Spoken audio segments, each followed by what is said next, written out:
लाडकी बहीण योजना या योजनेच्या संदर्भात आज वेगवेगळ्या विभागाचे GR येत आहेत, परंतु आपल्या विभागाचा म्हणजे लाडकी बहीण योजनेच्या महिला व बालविकास विभागाचा आज GR येऊ शकतो का? आणि खास करून मी तुम्हाला यापूर्वी पण सांगितलं होतं की आजची 1 तारीख आहे, आता नवीन डिसेंबर महिन्याची आजची 1 तारीख आहे आणि आज सोमवार आहे. परत सांगतोय वेगवेगळ्या विभागाचे GR येत आहेत, पण आपल्या लाडक्या बहिणीचा जो GR आहे तर तो आज 1 तारखेला, उद्या 2 तारखेला किंवा 3 तारखेला, कारण मतदानाची मोजणी बरोबर या संपूर्ण प्रक्रियेसाठी ह्या पुढील 2-3 दिवस जे आहेत ते अत्यंत महत्त्वाचे राहणार आहेत. तर त्यामुळे या एकंदरीत गोष्टींचा विचार करता माझ्या मते बघा, खास करून सांगतोय आणि व्हिडिओच्या अगदी सुरुवातीलाच सांगतोय की यासाठी लागणारा जो निधी आहे म्हणजे 17व्या हप्त्यासंदर्भात, तर तो जो निधी आहे तर त्या निधीला जो काही मंजुरी लागणार आहे सामाजिक न्याय विभागाची, त्यानंतर लाडकी बहीण योजनेची, तर ते मला नाही वाटत की 1-2 दिवसामध्ये होणार आहे. त्यामुळे ऑब्व्हियसली जर 1-2 दिवसामध्ये त्या 2 विभागाचा जर त्याला मंजुरी मिळत नसेल, सामाजिक न्याय विभागाचा आणि लाडकी बहीण योजनेचा, तर ते 2 किंवा 3 दिवसामध्ये मग ते GR पण आणणार नाहीत असं मला तरी वाटतं आहे. आणला तर खूपच छान, पण आणणार नाहीत मी अगोदरपासून तुम्हाला सांगतोय. त्यामुळे निधीच्या संदर्भात म्हणजेच लाडकी बहीण योजनेच्या संदर्भात कोणताही GR येण्याची शक्यता नाही, ही बाब तुम्हाला या व्हिडिओच्या माध्यमातून क्लिअर होत आहे. तत्पूर्वी एक खूप महत्त्वाची अपडेट, ज्या लाडक्या बहिणींना 17वा हप्ता प्राप्त झालेला नाही म्हणजे ऑक्टोबर महिन्याचा, तर त्यांनी खास करून आता मी जी सांगतोय ती गोष्ट तुम्ही नक्की चेक करून पहा. जर 16वा हप्ता 16वा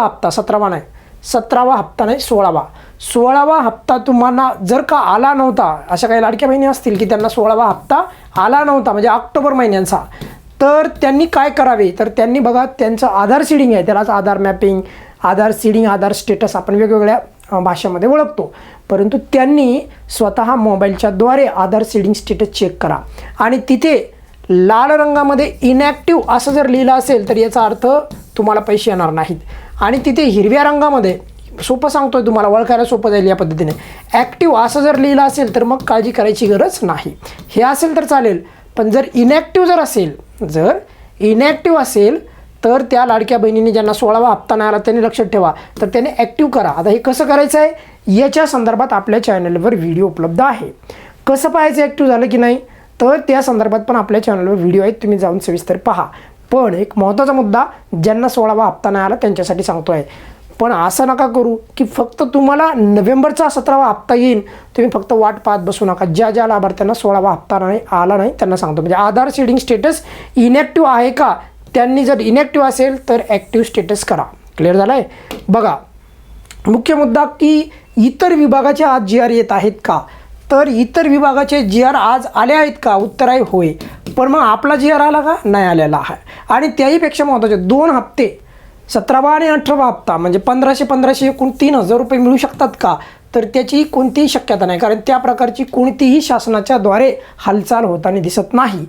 दुसरा मुद्दा की जर तसं व्हायचं असलं असतं तर 7-8 दिवसापूर्वीच 2 हप्ते एकत्रित जमा पण झाले असते. त्यामुळे त्यावर कोणीही आस लावून बसू नका की 2 हप्ते एकत्रित मिळणार, आता 1 हप्ता नाही आला म्हणजे 2 हप्ते मिळणार, असं नाही होणार. तर एकच हप्ता, आणि तो पण आपला नोव्हेंबरचा हप्ता, आणि तो म्हणजे 17वा हप्ता आपल्याला मिळणार आहे, आणि तो डिसेंबरच्या, आज 1 तारीख आहे, आज आहे सोमवार, उद्या आहे मंगळवार, आणि बुधवारपर्यंत चालणार आहे आचारसंहिता. त्याच्यानंतर 5 ते 6 तारखेदरम्यान काय येईल, तर वितरणाचा GR येईल, आणि वेळ पडली तर 6 तारखेला पण वितरण होऊ शकतं. 7 तारखेला तर सुट्टी आहे, पण 8 तारखेपर्यंत तर तुमचं वितरण होईल, यामध्ये काही शंका नसायला पाहिजे. 8 तारखेपर्यंत वितरण होईल. पटपट GR येऊ द्या, एकदा संपूर्ण जी प्रक्रिया झाली 3-4 तारखेच्या नंतर पटपट GR येईल, त्यामध्ये कुणाच्या मनामध्ये शंका नसायला पाहिजे. पण तुर्तास 2 हप्तेही मिळणार नाहीत, ही बाब तुम्हाला अगदी स्पष्ट सांगितली मी. नाही तर भेटायचे असले तर आत्तापर्यंत मिळाले असते, कारण पूर्वी माहिती आहे ज्यावेळी 2 हप्ते मिळाले ते खूप अगोदर मिळाले होते, तुम्हाला माहिती आहे सर्वांना. काही लाडक्या बहिणींचा प्रश्न असा आहे की अजूनही अंगणवाडी ताईने आमचे कागदपत्र स्वीकारायला सुरुवात केली नाही. परत सांगतोय बघा, असं जर असेल तर 3 तारीखच्या नंतर तुम्हाला अंगणवाडी ताई कागदपत्रे स्वीकारायला सुरुवात करतील. विनाकारण आता सध्या अजिबात बेजार होऊ नका. थोडक्यात सांगायचं तात्पर्य, काही लाडकी बहिणी अशा पण विचारतात की ऑप्शन यावा ऑनलाईनचा आम्हाला कागदपत्रे अपलोड करण्यासंदर्भात, बरेचसे मुद्दे आहेत आणखी. तर त्यासाठी अजून 31 दिवस बाकी आहेत आजचा दिवस धरून. त्यामुळे नक्कीच त्या गोष्टी 3 तारखेच्या नंतर एक मार्गी लागतील. अंगणवाडीतही सर्व ठिकाणी कागदपत्रे पण स्वीकारायला सुरुवात करतील. थोडं अजून 1-2 दिवस थांबूयात आपण, 3 तारखेच्या नंतर होईल ते सर्व. या व्हिडिओमध्ये आपण इथेच थांबूयात. काय अडचण असेल तर विचारू शकता. धन्यवाद.